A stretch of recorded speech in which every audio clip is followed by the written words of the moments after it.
Hi, this is Sive Morten with the daily update on EuroFX. I post my exclusive market overviews with the key political and economical events, charts and important levels on the ForexPeaceArmy.com forums weekly. This short video is a response to rapidly changing situation on the currency markets and should help you to stay on top of the game and be profitable. I suggest you to visit ForexPeaceArmy.com forum and read my analysis for the week before watching this daily video. Welcome back everybody, let's take a look again on euro currency. So you could see that the Fed statement has become the trigger for upward performance. We definitely will take a look in details on the Fed statement in our weekly report, but now in 2 words I could say that just one thing. That nothing is clear, but very interesting. I mean the comments that have been made, and it seems at first glance that nobody understands nothing. So including Fed just have some tactical tools in their hands, some ability to make the cash flows from one source to another, to plug some holes if it appears, or something of that sort. But all this stuff is tactical management. So they have not absolutely strategical view. They do not know when the high rating level will impact economy and when start make the negative effect. So that's based on the statement that they have done. So actually that just explains what we see currently. Meantime, in the shorter term, on the technical side, well, actually we could say that the scenario that we discussed yesterday has worked nice. So market has started upward action precisely from the 1060 level. So everything goes well. Now we will set the nearest target. But you also could keep an eye on the European Central Bank meeting, because if European Central Bank will add more fuel and Christine Lagarde will provide some more hawkish tone in the press conference, that easily could be a rally above the top. And in this case, market once again will challenge the weekly resistance. I don't know whether it will be possible to break it on the second test or not. But in general, if we'll take a look at the picture, overall performance right to the weekly resistance will look strong. So at least in the case of the hawkish statement from the ECB, you could hold the long position and close it somewhere near the previous top around 1260. So this will be next target. This will be weekly confluence resistance.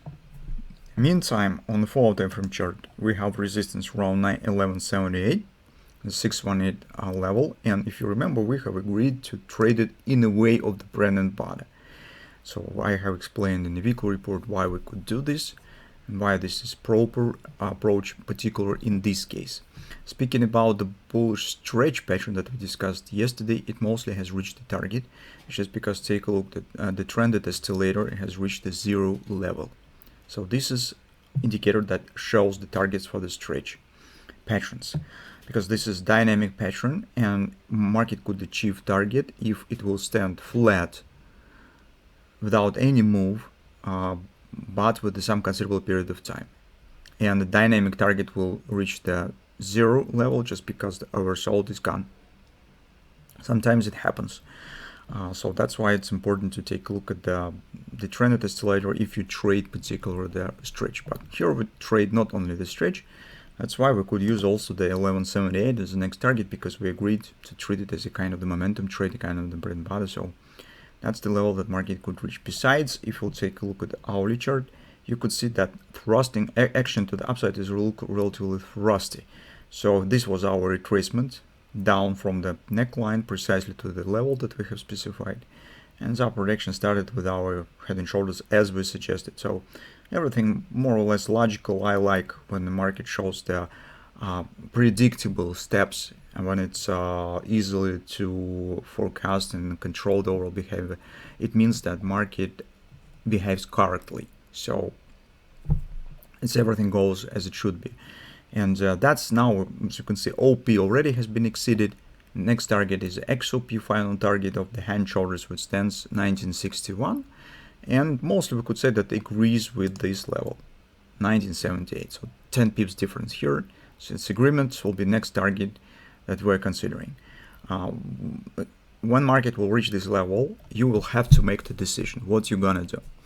So most conservative approach is just to close the position, because this was great performance, good result, and from that standpoint of view, if you're conservative, it makes sense just close it, take profit, and forget about the European Central Bank and so on.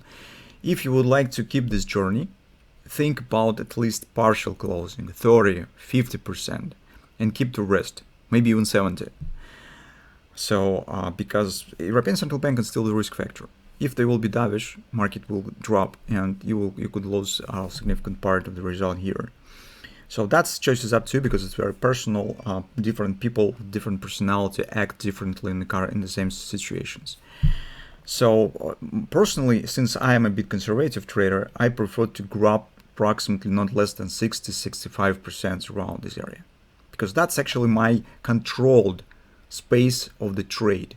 So here I controlled everything. I controlled entry, I control the target.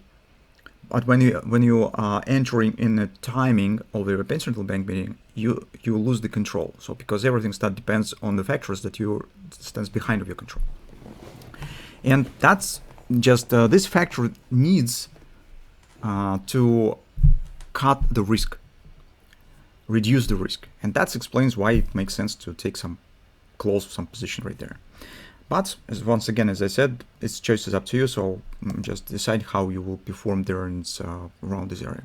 But currently, we're just watching for this target and see what will happen. And actually, it's also interesting what Christine Lagarde will tell concerning the next rate hike in September, how dovish or hawkish its statement will be.